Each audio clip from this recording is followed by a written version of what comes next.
नमस्कार, मैं हूं संजय शर्मा। आप देख रहे हैं 4 PM न्यूज़ नेटवर्क। मैं जानता हूं इस समय 4 PM के जितने दर्शक हैं, जितने प्रशंसक हैं, वो मुझसे कई ज़्यादा परेशान हैं। भारत ही नहीं, दुनिया भर से मेरे पास मेल आ रहे हैं, फ़ोन आ रहे हैं कि क्या हुआ, कब तक, कैसे खुलेगा, क्यों ऐसी कौन-सा वीडियो था, सब जानने की कोशिश कर रहे हैं। मैंने कहा जब मुझे पता हो कि कौन-सा वीडियो था तब तो मैं आपको बताऊँ, पर सरकार को प्यार आया और वीडियो बंद हो गया।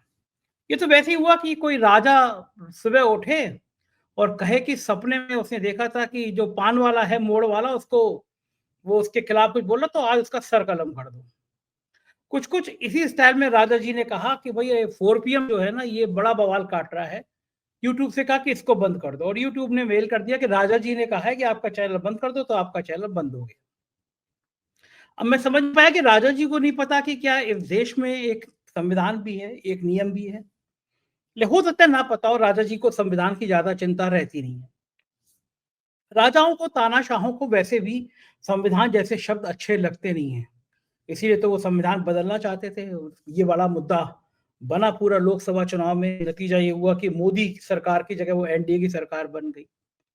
उनको सवाल तीखा ये लग रहा था कि हम बिल्कुल ना पूछें कि साहब पहलगाँव में आतंकी क्यों आ गए? कहाँ से आ गए? और अगर हम ये सवाल पूछ रहे हैं कि पहलगाम में आतंकी क्यों आ गए, कहाँ से आ गए, सुरक्षा व्यवस्था में क्या कमी थी? या हम ये कह दे रहे हैं कि गोदी मीडिया के चैनल जो दिन-दिन भर चला रहे हैं कि पाकिस्तान मर गया, प्यासा मर गया, टंकियों में पानी नहीं आ रहा, क्योंकि सिंधु नदी का जल रोक दिया गया है। और हम कहते रहे हैं झूठ है भैया, ऐसा नहीं है। सिंधु नदी का लोटा भर पानी भी नहीं रोका गया अभी। तो हम पाकिस्तान के समर्थक हो गए, क्योंकि हमने ये बात कह दी। हमें कह देना चाहिए कि नहीं भैया, सारा सिंधु नदी का पानी बाल्टी में रख के और लखनऊ में ले आए हैं वो।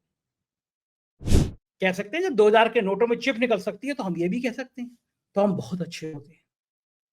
राजा ने कहा रात है, राजा ने कहा रात है, रानी ने कहा रात है, सेनापति ने कहा रात है, मंत्री बोला रात है, संतरी बोला रात है, और ये सुबह सुबह की बात है। ये आपने बहुत चर्चित लाइन है और ये लाइनें आपने सुनी होगी। जो तुमको हो पसंद वही बात करेंगे, तुम दिन को अगर रात कहो तो रात कहेंगे। हमारे साहेब को ऐसे ही भक्त पसंद आते हैं, ऐसे ही चारण पसंद आते हैं। साहब की गलती नहीं है। इतिहास गवाह है कि हर काल में, हर दौर में राजा के यहाँ ऐसे ही चारण वंदना करने वाले, ऐसी भाट टाइप के लोग होते थे जो कहते थे राजा आप ही तो हैं, तुमसे शुरू और तुम ही पर खत्म। सवाल ये है कि हम कैसे अपने जमीर को मार के कह देते राजा पहलगाम में जो आतंकी आए हैं वो आपकी गलती से नहीं आए, वो तो पाकिस्तान ने घुसा दिए ऐसे ही। ये तो हमसे ना हो पाता। मुझे शेर पूरे याद नहीं रहते, लेकिन कुछ पंक्तियों का भाव बड़ा याद रहता है। पल भर को भी वह बेजमीर हो जाता, ना जाने कब का वजीर हो जाता। मैं अगर इनके सुर में सुर मिलाता रहता तो ना जाने कब का मैं भी डीडी न्यूज और दूरदर्शन पे 15 करोड़ की नौकरी पा गया होता। मुझसे भी कहा गया था करोड़ों पे साल का लो लेकिन जवान बंद रखो। लेकिन रवीश जी ने जो वीडियो बनाया वो मेरी जिंदगी के सबसे यादगार पलों में वो वीडियो रहेगा। रवीश जो मेरे पत्रकारिता की दुनिया के आदर्श हैं, उन्होंने, मैं सोच नहीं सकता था कि मेरे ऊपर भी इतना शानदार वीडियो बना सकते हैं। बाकी सारे यूट्यूब बड़े-बड़े लोग, अजीत अंजुम जी ने वीडियो बनाया, मुझसे बात करी, मुझसे मैसेज किया। ये लोग आइडियल रहे हैं मेरे। पुन वाजपेयी जी ने बहुत बढ़िया वीडियो उठाया, गिरिजेश जी ने उठाया। मैं किस-किस का नाम लूँ? हो सकता है कुछ नाम छूट रहे हों। मेरे संगी साथी हैं सब, सबने मेरी बात करी और मेरी बात नहीं कि 4 PM की बात करी कि एक 4 PM अगर सवाल पूछ रहा है तो आपको तकलीफ क्यों हो रही है? सवाल ये है कि लखनऊ को तकलीफ हो रही है, दिल्ली को तकलीफ हो रही है, तो हम क्या करें? कुंभ में अगर हमने दिखा दी, सबसे पहले दिखा दिया कि कुंभ में जिस दिन भगदड़ हुई उसके 10:30 11 बजे तक हमने 30 लाशें दिखा दी। हमारे बहुत तेज तर्रार रिपोर्टर क्षितिज कांत, उन्होंने 67 लाशें दिखा दी। तो साहब, सुना गया है तब से लेकर अब तक योगी सरकार भी 3 लेटर भेज चुकी है भारत सरकार को कि साहब हमारी ईडी से जांच करा लो। किससे जांच करा लो? ईओडब्ल्यू कर चुका, इनकम टैक्स कर चुका, ईडी को लेटर जा चुके, हमले हो चुके, सब कुछ। तो प्रयोगशाला लेबोरेटरी हम पे बन गई। वो एक लाइन है ना कि ऐसा लगता है कि हर इम्तिहान के लिए जिंदगी को हमारा पता याद है। हमें भी हंसी आई कि जब 4 PM यूट्यूब बंद करने की नौबत आई तो सबसे पहले देश ने 4 PM को ही चुना। लेकिन ये आप लोगों का प्यार था और आप लोगों ने मुझे जो हौसला दिया, तो मुझे लगा कि राजा भले मानते हो कि संविधान कुछ नहीं होता, लेकिन 4 पीएम और मैं मानता हूं कि ये देश संविधान से चलेगा। तो हम संविधान के सबसे बड़े मंदिर में पहुंचे हैं। हमारे बहुत अच्छे भाई, एडवोकेट कम भाई और शानदार इंसान मोहम्मद हैदर तला साहब, शानदार एडवोकेट, इन लोगों ने रिट तैयार किया और मैंने सुप्रीम कोर्ट में वो रिट दाखिल कर दी है। मुझे पूरा यकीन है भारत के संविधान पर, भारत के सुप्रीम कोर्ट पर, कि राजा की तानाशाही के खिलाफ, कि हमें पता ही नहीं कि हमारा कौन सा वीडियो है। हमने सूचना प्रसारण मंत्रालय को चिट्ठी लिखी कि अगर आपको लगता था कि कोई वीडियो ऐसा है जो देश हित के खिलाफ है, हम सपने में भी नहीं सोच सकते कि कोई हम एक शब्द ऐसा बोले जो भारत के खिलाफ हो। मैं तो कहता हूं राजा जी, आपकी और आपके सारे वजीरों की जितनी देशभक्ति है, मैं उससे 100 ग्राम ज्यादा ही देशभक्ति अपने अंदर रख के पैदा हुआ हूँ। आपसे ज्यादा देश के प्रति जज्बा है मेरे अंदर। तभी मैं इस देश में उन मंसूबों को नहीं आगे बढ़ाना चाहता जो पाकिस्तान चाहता है। पाकिस्तान चाहता है कि इस मुल्क में हिंदू और मुसलमान के बीच नफरत पैदा हो। इसीलिए वहां उन आतंकियों ने, उनसे फिर उन्होंने धर्म पूछा था। और आपके बादशाह जी, आपके और आपके भक्त जिनके दिमाग में गोबर भरा हुआ है, वो इस बात को देश भर में फैलाना चाहते थे, धर्म पूछा जाति नहीं, धर्म पूछा जाति नहीं। ये देश में जो भाईचारा बना हुआ था सदियों से, वो आप और आपके भक्त सारा चाहते थे कि वो भाईचारा खत्म हो जाए। लेकिन इस खून में, मेरे इस शरीर में एक बूंद भी रक्त की बचेगी। अगर जवान से एक शब्द निकलेगा तो वही निकलेगा कि ये देश सबका है। ये देश जितना हिंदू का है, उतना मुसलमान का है, उतना सिख का है, उतना ईसाई का, उतना जैन का, उतना पारसी का है। ये देश सबका है, सबका खून है इस मिट्टी में शामिल, किसी के बाप का हिंदुस्तान थोड़ी ना। आपको राजा जी, आपको लगता है कि आप डरा लेंगे, 4 पीएम को डरा लेंगे, मुझे डरा लेंगे? राजा जी, मुझे तो मरने से भी डर नहीं लगता।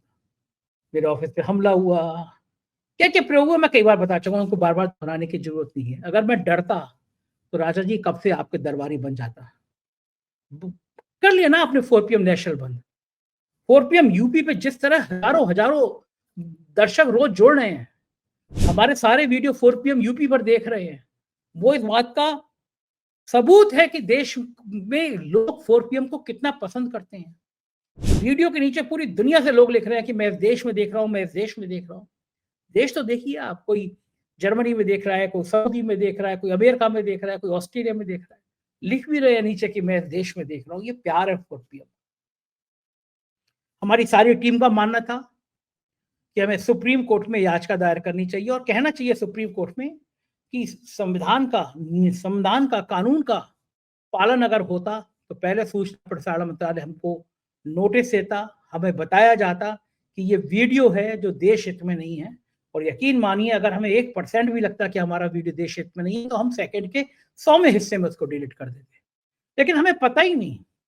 यहाँ तो कसाब को भी जब फांसी हुई थी तो उसको एक वकील दिया गया था, उसको सुनवाई का अवसर दिया गया था। मेरी सालों की मेहनत थी वो यूट्यूब में, 74 लाख सब्सक्राइबर, एक एक सब्सक्राइबर मेहनत से, पसीने से, अपनी बात से खड़ा किया था मैंने। आपने एक झटके, लेकिन आपको लगता है कि मुझे कोई फर्क पड़ेगा? जीवन मरण, लाभ हानि, यश अपयश, ये सब प्रभु के हाथ। इस पे कोई मानसिक तनाव पे असर नहीं। मैं उतना ही खुश हूं जितना खुश चैनल के बंद होने पे पहले था, उतना ही खुश आज हूं, और उतना ही खुश ईश्वर की कृपा रहेगी तो कल भी रहूंगा। ये सब चीजें मैंने जीवन में देख ली, बड़ी क्षणिक होती हैं। जिनको गुमान होता है अपने ताकत पर, अपने पैसे पर, अपने रुतबे पर, वो बड़ी मूर्ख लोग होते हैं। मुझे लगता है कि हर चीज अच्छे के लिए होती है। मैंने तो कल ट्वीट भी किया था, जिस हिसाब से संजय राउत जी ने लाइव प्रेस कॉन्फ्रेंस में बोला, देश के तमाम बड़े बड़े नेताओं ने बोला, तो मैंने उस संजय राउत जी के बयान को कोट करते हुए कहा कि प्रधानमंत्री जी, मुझसे हर साल 10 लाख रुपए अपना प्रधानमंत्री सहायता कोष में ले लीजिए, जिसका आपको हिसाब ही नहीं देना होता। आपने मना कर दिया कि तो सारा पैसा मेरा, इसका काय का हिसाब। हर साल मुझसे 10 लाख रुपए ले लीजिए, हर साल चैनल 1-2 बार बंद कर दीजिए। आप जब मेरा चैनल बंद करते हैं तो मेरे दर्शकों की संख्या में और बढ़ोतरी हो जाती है। और बड़ी खराब बात है, मुझे नहीं कहनी चाहिए, कि इतनी ब्रांडिंग, देश भर के तमाम मीडिया संस्थान मेरे साथ खड़े हो गए, वीडियो बनाया, साथ दिखाया, एकता दिखाई। प्रेस क्लब ऑफ इंडिया का धन्यवाद, एडिटर गिल्ड का धन्यवाद, सारे वुमेन क्लब, प्रेस क्लब का धन्यवाद, जिनका मैं कहूं जिन्होंने किया साथ, सबका धन्यवाद। इतना तो मैंने नहीं सोचा था। मैंने लिखा उस ट्वीट में कि इतनी ब्रांडिंग तो मैं 5-10 करोड़ रुपए खर्च करता देश में तो नहीं मिलती, पूरी दुनिया में नहीं मिलती। दुनिया के अलग-अलग देशों से आज मुझे न्योते आ रहे हैं कि हम बहुत जल्दी आपका ये मामला निबट जाए, हम आपको अपने देश में बोलने के लिए बुलाएँगे। हम चाहते हैं कि भारत में लोकतंत्र का हाल क्या है, आप हमें भी बताइए, यहाँ के जो भारतीय रह रहे हैं उनको तो बताइए कि राजा इतना परेशान क्यों है? मुझसे कहा गया कि पहलगाँव जातिगत जनगणना अभी लागू नहीं होती। लेकिन राजा करे तो करे क्या? पहलगाँव के मुद्दे पर आप सोचिए, एक एडवाइजरी जारी करी गई कि सेना के मूवमेंट पे, सेना के बारे में कोई पत्रकार बात नहीं करेगा। और राजा जी अपने दरबारियों के साथ और सेना प्रमुखों के साथ मीटिंग कर रहे हैं। गोदी मीडिया चला रहा है कि अब आज प्रधानमंत्री ने सेना प्रमुखों के संग मीटिंग करी, पाकिस्तान की खैर नहीं है। नोएडा शहर के एंकर और एंकरनियां नाचने लगे फोटो देखकर, लिखने लगे सूत्रों ने बताया कि अब पाकिस्तान पर हमला होने वाला है। अब इनसे पूछो से एडवाइजरी का क्या हो गया? देश के खिलाफ तो ये लोग कर रहे हैं और मैं समझ में नहीं आया, राजा जी मीटिंग कर रहे हैं सेना प्रमुखों के साथ, इसका फोटो और इसका वीडियो जानने का क्या मतलब? पहलगाम में बड़ी गंभीर मंत्रणा हुई सेना प्रमुखों के संग और उसके तुरंत बाद मोहन भागवत मिलने आए। उत्साही गोदी मीडिया ने कह दिया मोहन भागवत मिलने आए, इसका मतलब 24 घंटे में पाक की ऐसी तैसी।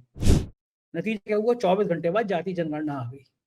अरे बादशाह, अगर ये बात समझ में आती कि इस देश में जाति जनगणना जरूरी है, लोकसभा चुनाव से पहले करा देते तो शायद हुकूमत पूरे बहुमत के साथ मिलती। ये देश में जाति जनगणना शुरू होनी चाहिए, करनी चाहिए, यह बात इंडिया गठबंधन के नेता जाने कब से कह रहे हैं। अखिलेश यादव, तेजस्वी यादव ने क्रांति कर रखी थी, राहुल गांधी जगह जगह इस मुद्दे को उठा रहे थे। लेकिन पहलगांव से ध्यान हट जाए, गोदी मीडिया जाति जनगणना पर बहस करें, इसके लिए जाति जनगणना लागू कर दिया। वो किस मुंह से नेता अब बात करेंगे जो जाति जनगणना का विरोध कर रहे थे, कह रहे थे तो समाज को बांटने की कोशिश है, वो किस मुंह से बात करें? लोगों ने तो यहाँ कहा कि पहले 4 PM को बंद इसलिए कराया गया कि पहलगाम का मुद्दा 4 PM पे शिफ्ट हो जाए, लोग यूट्यूबर सब डर जाएं कि अब अगर पहलगाम पे मुद्दे पे बात करी तो 4 PM की तरह हमारा चैनल भी बंद हो जाएगा। कहानी यही थी, 4 PM को बंद कर दो, बाकी डर जाएंगे कि पहलगाम के मुद्दे पर सवाल पूछो तो हमारा भी चैनल बंद हो जाएगा। पहलगाम सरकार की नाकामी का जीता जागता संदेश है। जिस जगह पे घाटी पे टूरिस्ट पहुंचे, सरकार बेशर्मी के साथ कह रही है हमें पता ही नहीं था घाटी खुल गई है। काहे की हुकूमत, काहे की राजसत्ता? आपको पता ही नहीं कि कश्मीर में सैकड़ों टूरिस्ट एक जगह जा रहे हैं। क्या कर रहे हैं अजय डोभाल? अपने ऊपर पिक्चर बना रहे हैं। क्या कर रहे हैं अमित शाह? आराम फरमा रहे हैं। और मोदी जी आप क्या कर रहे हैं विदेश में घूमने के बाद? कितने 28 लोगों की मौत का जिम्मेदार कौन होगा? आप होंगे। आपके माथे पर यह कलंक सजा रहेगा कि बेकसूर लोग तो कश्मीर घूमने गए, आपकी वजह से वो मौत के शिकार हो गई। ये बात कहना क्या देश के खिलाफ है? ये देश हित में है। जो लोग सरकार की नाकामियों पर सवाल नहीं पूछते वो देश के विरोधी हैं। सरकार की नाकामियों पर सवाल पूछना पत्रकारों का नहीं, हर व्यक्ति का कर्तव्य है। हम पाकिस्तान के आपसे ज्यादा खिलाफ है, हम उन आतंकियों के आपसे ज्यादा खिलाफ हैं। हमने नवाज शरीफ को हैप्पी बर्थडे करने के लिए ना तो यहां से ट्वीट किया, ना व्हाट्सएप किया। आप अपना जहाज उतार के पाकिस्तान चले गए। आपने आईएसए के एजेंटों को अपने एयरफोर्स स्टेशन घुमा दिए थे। ये किसने किया? आपने किया। और आप कहते हैं कि हम राष्ट्र के खिलाफ हैं। बता भी नहीं रहे हैं कि कौन सा वीडियो ऐसा लगा। लेकिन मुझे यकीन है पूरा कि अब न्याय होगा। देश के सबसे बड़े संविधान के मंदिर सुप्रीम कोर्ट से पे न्याय होगा। हमारी याचिका दाखिल हो गई है और सुप्रीम कोर्ट में हमारे फैसले का इंतजार रहेगा। और मुझे सुप्रीम कोर्ट पर पूरा पूरा पूरा भरोसा है कि फैसला संविधान सम्मत होगा। यूट्यूब से और भारत सरकार से जरूर पूछा जाएगा कि मुझे बिना बताए कि कौन सा वीडियो था, मेरा चैनल को क्यों ब्लॉक किया गया। हमें न्याय पे पूरा भरोसा है। बस जैसे ही कोई फैसला होगा मैं आपको बताऊंगा। जो भी अपडेट होंगे वो मेरे ट्विटर हैंडल 2 हैं। एक मेरे ऑर्गेनाइजेशन का 4 PM का है जिसका ये आप देख रहे हैं, और एक मेरा अपना पर्सनल है जो आप ये विंडो पे देख रहे हैं। और ये दोनों ट्विटर हैंडल को आप सब्सक्राइब करिए, फॉलो कर लीजिए। हमारी फेसबुक पर और हमारे यूट्यूब पे लगातार अपडेट बढ़ते रहेंगे। जो भी होगा हम बताते रहेंगे, आपको सूचित करते रहेंगे। आप जो प्यार दे रहे हैं मुझे इस क्षण पर, इस समय, वो मेरे लिए अभूतपूर्व है। मैं किसी का नाम लेने से चूक गया हूं तो मैं उससे क्षमा मांगता हूं। एक एक व्यक्ति जिसने मेरा साथ दिया, इस लड़ाई में मेरे संग खड़ा हुआ, उस सबका हृदय से आभार। जीतेंगे हम जरूर, तानाशाह हारेगा जरूर। जय हिंद।